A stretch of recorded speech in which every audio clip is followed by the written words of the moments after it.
Hey y'all, welcome back to Poplar Creek Farm. Today is Sunday and we are going to be tapping trees, tapping maple trees. Well, my husband's going to be tapping maple trees.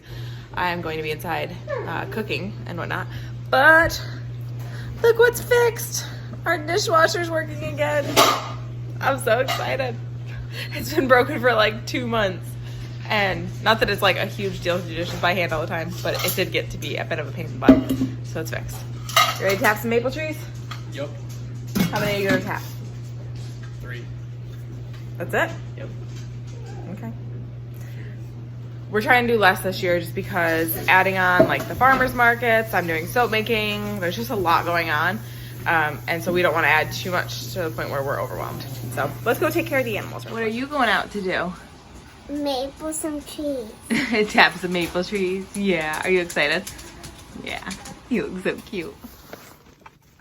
All right. So because we live in upstate New York and there is no way we're keeping water lines in the barn thawed, I bring out a 5-gallon bucket of water every morning. And then I leave it out here during the day. I fill up their waters and I leave it out here. And then that's what I use for night too. And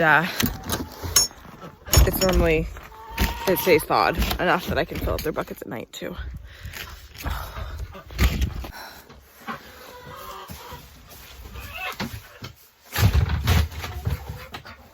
So we got a rubber bucket out here that I fill up with water.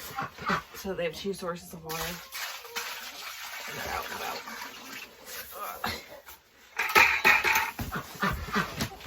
Release the beast.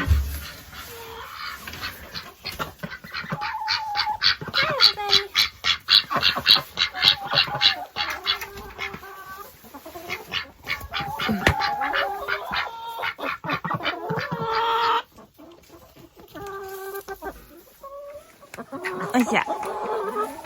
What's that? Can I get in here? So I feed them once a day, feed them at night. So that's still feed from night, which is pretty usual. And then I fill up their water, which is still somewhat frozen.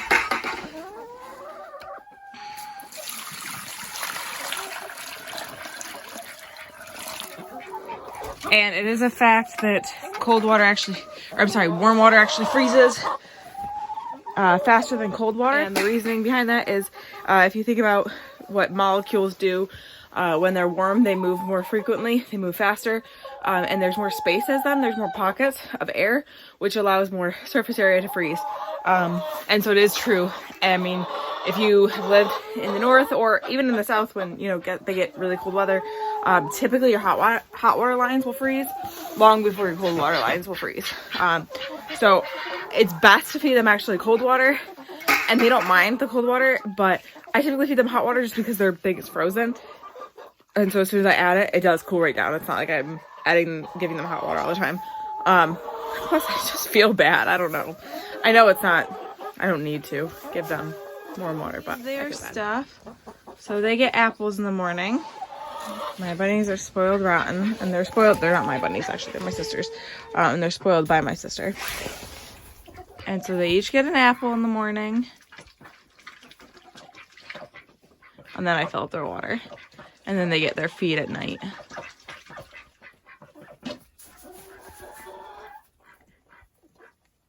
And so the one closer to us is, that's Oreo, and the other one's Jack. Jack is Oreo's dad. They're so cute. So it's about 9 degrees out this morning. It's very, very cold. I'm actually gonna leave their light on for now. Sunny, but it's cold. And this is actually a good day to tap maple trees because this week it's supposed to get up. Daytime temps are up in the 30s, upper 30s and 40s even, low 40s, which is like amazing. And I'm hoping a lot of the snow will melt. And that's actually when you want it. When you want to tap maple trees, you want it to be freezing overnight and warmer during the day. That allows that pressure to build up and the sap to come up and out. Cold. All right, so my in-laws are coming over today. And one thing that my father-in-law requests, other than apple pie, is my homemade bread. Now I started using, it's Melissa K. Norris's bread recipe, her artisan bread recipe. It's a no-knead bread. I will do a full video on it at some point, but it is amazing and it's so easy. And I'm not like the best bread maker. I'm not good at reading dough, nothing like that. So this recipe really doesn't require a lot of that. It takes all the hard work out of bread making. It's a little bit more time consuming in this sense. It's not time consuming to actually make, but it has to sit for 8 hours in the fridge overnight.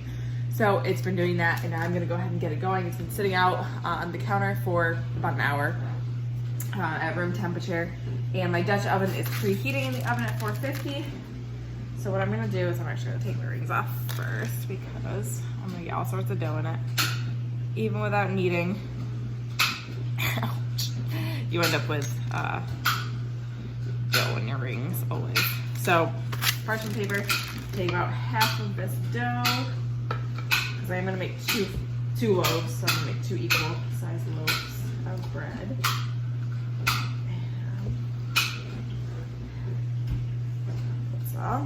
And basically you just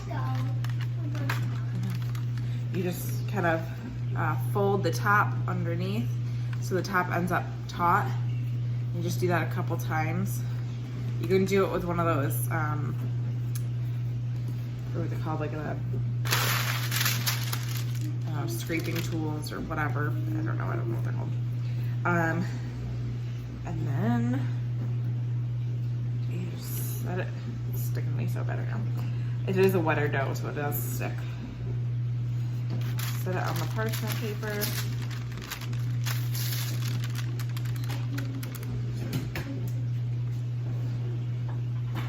I'm gonna grab one of my really sharp knives. I don't have like a bread cutting tool or anything. And you just make some slits on the top. You do whatever design. And then I'm gonna put this in my Dutch oven, and it's gonna bake for about 25-30 minutes at 450, and then with the lid on of the Dutch oven, and then you take the lid off and cook it for another 10 minutes or so. Typically I feel like I have to cook it a little bit longer, but I think that's just my oven. I feel like I've had to do that with a lot of things. I have to cook it a little bit longer than you typically would.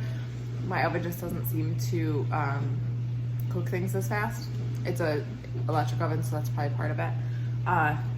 And then it makes this beautiful brown crispy bread. But like I said, I will do a full video on it at some point.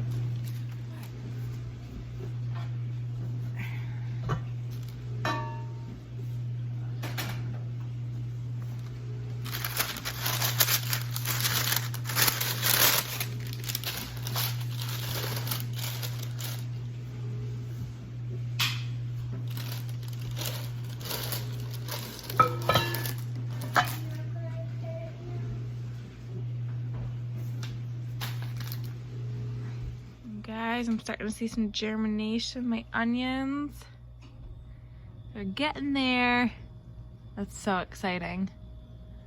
Nothing over here yet. I had said in the video that when I planted my onions, these were last year's seeds, so there's always the potential that they're not going to germinate. Although I don't think that's going to be a major issue. It's always a chance. I'm actually going to go ahead and set these under the grow lights the right way so that they can start getting light, because some of them are gonna start popping up all the way. So it's easiest for me right now to have them going this way. I'm still gonna leave the heat mats under them because they're not all germinated yet.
So one last little thing I want to talk to you guys about.